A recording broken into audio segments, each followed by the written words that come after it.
2025년 8월 7일 국세청은 외국인의 고가 아파트 취득과 관련해 대대적인 세무조사에 착수했습니다.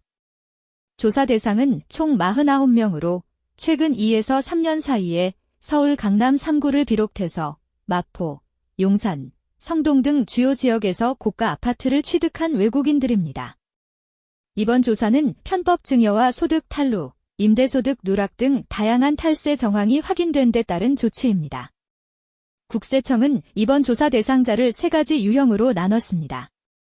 첫 번째는 편법 증여입니다. 해외에 거주 중인 부모가 국내 자녀에게 증여세 신고 없이 자금을 송금한 뒤 아파트를 매입하게 한 사례로 차명계좌나 가상자산, 환치기 등을 통해 자금이 은폐된 경우도 있었습니다. 예를 들어 해외 자금이 국내 가상자산 거래소를 통해 현금화된 뒤 아파트를 매입한 방식입니다. 두 번째는 사업소득 탈루입니다.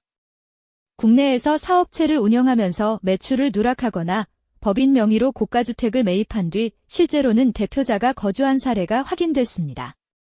법인 자산을 사적으로 사용하고도 법인 비용으로 처리해 세금을 회피한 경우로 이는 부당행위계산 부인 적용 대상입니다.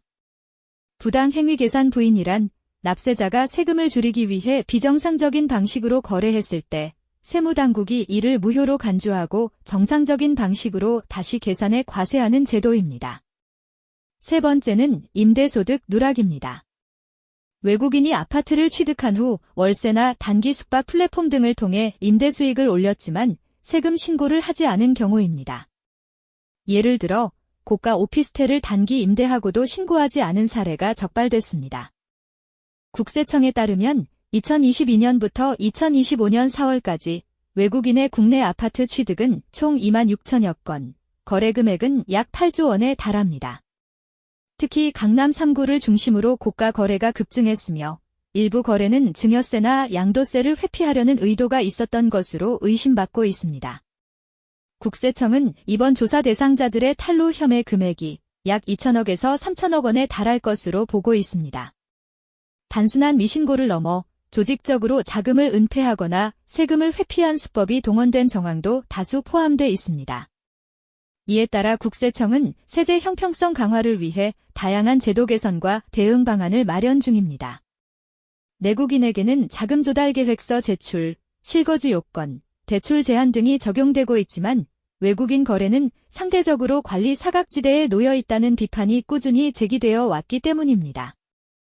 이제 국세청은 부동산 실거래가, 외화 송금 내역, 가상자산 전환 기록 등을 연계 분석하는 정밀 추적 시스템을 강화하고 필요할 경우 해외 세무당국과의 정보 교환도 추진할 방침입니다.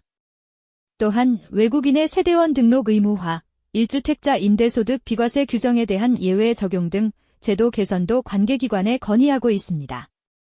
이 모든 조치는 내 외국인 간 규제 형평성을 확보하고 투명한 거래 질서를 확립하기 위한 것입니다. 앞으로 외국인의 고가 주택 취득에 대한 탈루 조사와 제도 개선은 계속 이어질 전망입니다.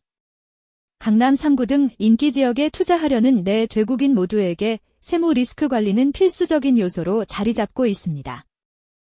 지금까지 외국인 고가 주택 거래에 대한 국세청의 세무조사와 제도 개선 방향에 대한 소식이었습니다. 화면에서 보시는 해당 블로그에서 이와 관련된 내용을 조금 더 자세하게 다루고 있고 그 밖에 재개발, 재건축, 신축에 관한 최신 소식도 함께 제공하고 있습니다. 여기까지 시청해주셔서 감사합니다.